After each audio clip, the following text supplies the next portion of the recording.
And so while this whole case was unfolding, you have this aggressive push to expand privatization, and charter school supporters were pointing to this trial, which of course they want to use these kind of opportunities to say public education is failing. Let's try something different. Let's try charter schools, and these will be a better alternative to this scandal-ridden public school system.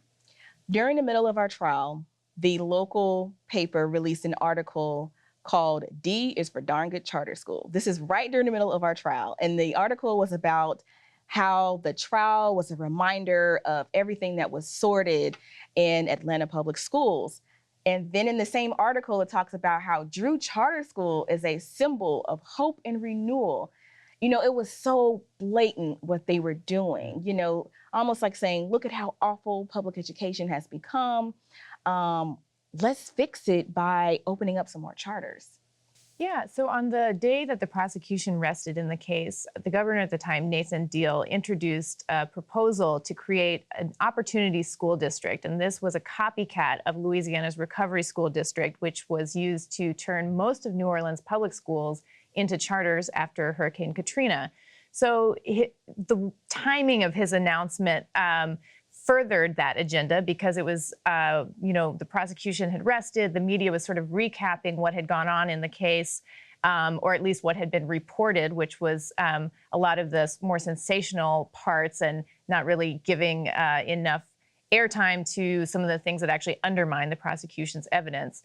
And so here you have the governor saying, on the day that we're looking at how these terrible schools are failing and corrupt, he's saying, what we should do is create this sort of statewide authority that can take over local schools and turn them into charters.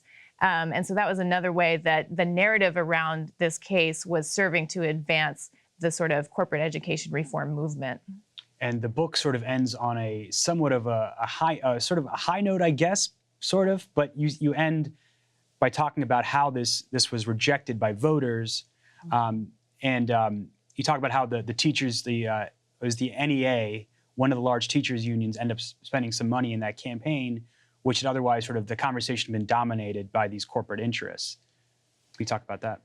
Right, and it really shows us that if we come together, anything is possible. Which, I look at all of the strikes that are happening across the country, the teacher strikes, because they're basically saying, enough is enough. We're tired of high stakes testing and having to teach sorted tests and, the low pay and, the large class sizes.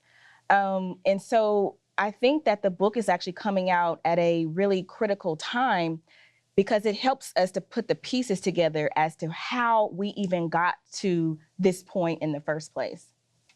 Yeah, and the importance of that campaign was just so much about how the Grassroots was able to pull together to defeat the Opportunity School District. The NEA came in and enabled folks with the money that they threw down to buy ads and hire canvassers.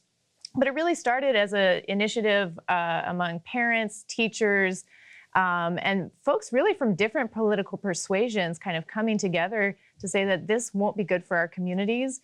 And they were able to defeat this in spite of the fact that so much corporate money was being funneled into the pro-Opportunity School District campaign from the likes of the Walton family and some of the biggest heavy hitters in the corporate education reform movement.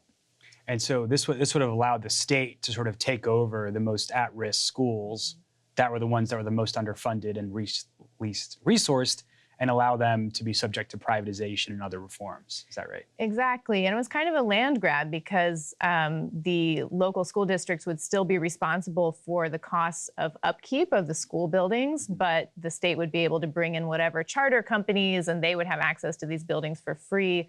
There was also issues around what was considered a failing school and questions around even the metrics of determining whether schools are doing so poorly that they should be subject to this kind of takeover. So there were just many problems with the idea that communities ultimately rejected it. And you mentioned the recent wave of teacher strikes that have been unfolding over the past year.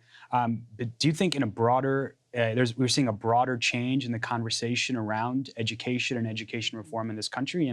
And do we still need, I mean, we still have work to do around that, but can you talk about the issues of educational justice? Yeah, we need to take a hard look at how standardized tests are used in this country.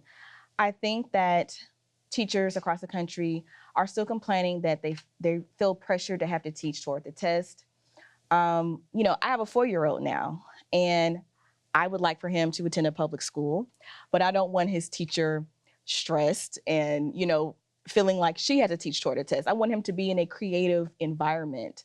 But the testing industry is a multi-billion-dollar industry. And so I think that, you know, in a lot of ways, it's really going to take a collective effort to really galvanize around this issue, to really change the conversation on how these tests are used, because it's really seems like it's more of like punishing educators in a way and only holding them accountable. But we know that there's so many other factors that go into the classroom.